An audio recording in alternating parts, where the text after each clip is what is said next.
August 24th, 1941. This was supposed to happen sooner or later, and it would have been much better for the Red Army if this had happened later than sooner. As I don't know how to say it, let's go straight to the point. This week, south of the Pripyat marshes, the Germans closed the densest pocket ever created so far on the Eastern Front. And to make things even worse once again, this week, the German infantry of the 11th Army pushes hard across the Dnepr and forces the Red Army to abandon this precious and potent and reliable and natural defensive position.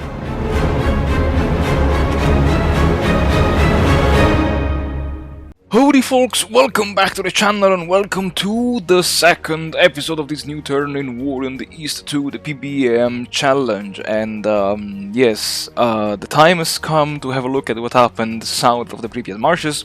And south of the Pripyat marshes, the, let's say, Germany-led Axis forces, or I would say the Germans, because I didn't see any non-German units engaged in this combat, basically sealed off in a, not maybe the biggest pocket so far, but the most dense so far, as always.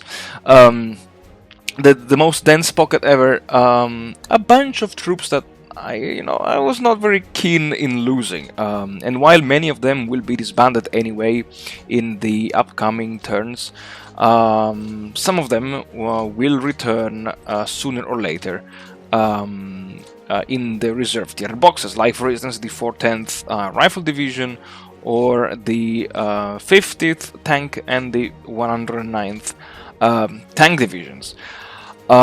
This is like unfortunate. Very, very unfortunate. I was not planning. I did not foresee this maneuver, nor I was expecting him to go through this line here, held by the troops of the 26th and 50th armies. Yeah, as you can see here, he routed quite a few of my units, but still, I mean, what is interesting is that he does not have enough infantry to screen the entire, let's say, eastern flank of the pocket, which makes sense in 1941. And I see here that his infantry is advancing towards the northeast. I assume this could be the 6th Army, and this one could be part of the 2nd Panzer Army.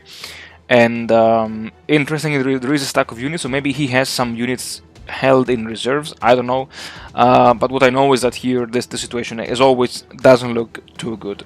And I think this turn I will just pull back. Where is okay, yeah, I will pull back around Poltava and be behind the Vorksla river. I will abandon the Psel. I will fortify Sumy. Maybe I will just curve here around Poltava, but I will give up all this land here, just because he crossed already. He has these two, these 3 hexes as a breachhead, so it makes no sense to hold the river line. So it's time to fall back to the next river line, and yeah, it hurts. It really hurts to sacrifice all this land, but still I have to do it. And actually, I was thinking I can like leave a bulge here. And because here I have like just 1 clear and 2 light woods hexes, so maybe I will just curve here and defend the Psel river, and yeah, trade land for time. And also interestingly, what was totally unexpected was his dramatic push across the Dnepr at the mouth, at the end of the Dnepr, and he really pushed hard. He really employed, I would say, the entire 11th Army to, first of all, route my units here on the other shoreline of the Dnepr, and then he pushed me hard. Which means that the entire Dnepr defensive line is now at risk, because if I hold here, there is no point in holding here when the enemy has already crossed here at Kherson, and my troops are in no position to launch a counterattack to push these 3 divisions here on the other side. So I will slowly but surely pull back behind this river here and then into Crimea.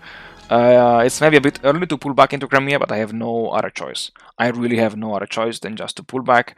And yeah, at the same time, I will abandon all of the Dnepr line here, and I will establish a defensive line between Zaporozhye, this swampy terrain here, Melitopol, and the Sea of Azov. Let's see. I don't know how things will go. I don't know how my opponent will react. But yeah, you know, as always, things do not look good for me, and the Red Army is once again on the run. Yeah, let's see what I can do this week, and as always, without further ado, let's jump straight into the episode. Alright, folks, so, what should I say? I would say there is nothing to be said about this situation. Yeah, so as I wrote in one of the comments of the last episode of last week, my biggest fear was that my opponent would have trapped into this pocket some units that were not, let's say, were not scheduled to be disbanded on turn 14, and indeed some of them were actually in the pocket. But let's say, besides that, what I really appreciated, because I have to, let's say, recognize it, was that my opponent not only he closed the pocket, but he also did his best to convert as many hexes as possible to eventually slow down potentially the retreat and the movement of the units inside that pocket.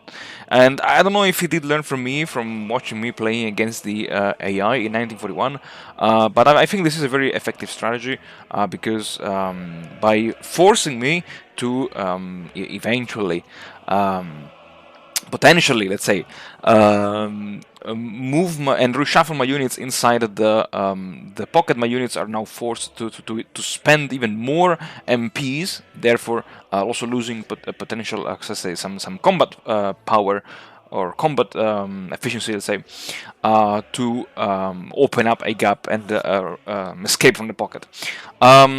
I decided not to do it because it didn't make any sense. Many of those units were bound to be disbanded relatively soon, so that's why I decided to retreat behind the Dipsel River. And the offensive across the Dnepr came again a bit unexpected, because I was focusing my attention on the area around I would say east of Kiev, between the central fronts and the southwestern front. Where when I saw out of the blue, like I was just scrolling the map and I was like, oh my god, there are 3 hexes east of the Dnepr now in German hands, in Axis control, and yeah, that's why I decided to pull back away from the Dnepr. Will I manage to hold the new line? I don't know. Until when I will manage to hold the line before the beginning of Operation Typhoon, I don't know. Will Operation Typhoon begin, let's say, before September? Maybe. I have no idea. Will the Red Army have enough manpower to stop the Germans maybe right after Operation Typhoon? I don't know, but one thing is for sure, Operation Typhoon is really scaring me. Let's see. I don't want to, let's say, bring bad omen to myself, but I'm really not very looking forward to Operation Typhoon, because, oh god. If he managed to, let's say, achieve all of these without the overpowered units that he will get at the beginning of Operation Typhoon, I don't know what will happen when Operation Typhoon will actually be launched. Anyway, now it's time to take care of the new defensive line and of the troops of the Southwestern Front, the ones which are, let's say, remaining intact. And as always, folks, thank you very much. Thank you very much for watching. Thank you very much for supporting the channel. I wish you all the best, and I'll see you all again, as always, next week.